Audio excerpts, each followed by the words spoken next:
Non é a primeira vez que o PSOE Rianxeiro solicita unha revisión integral da varanda de pedra do campo de arriba para coñecer o seu estado e evitar desprendementos como os que se teñen producido nos últimos meses. Esta situación supón un serio risco para a veciñanza nunha zona moi frecuentada nas inmediacións dun parque infantil. Nos creemos que e consideramos que é super importante que se teñan en conta os aspectos de seguridade porque é o que está afectando a veciñanza e o que pasou aquí no campo de arriba con esta balaustrada xa é a terceira vez que ocorre e vemos que se toman accións moi puntuais.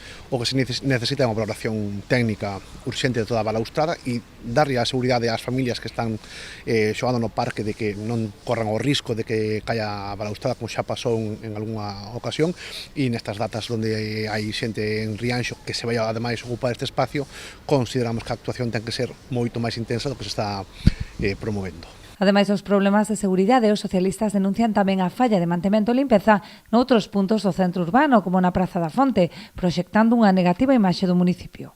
Caso é o que está ocorrendo na Praza da Fonte. É verdade que hai un deterioro xa de anos anteriores, pero ao final nas legislaturas temos que tomar as decisións que nos corresponden. E en esta legislatura, nos últimos 2 anos, o deterioro dese espacio se incrementou.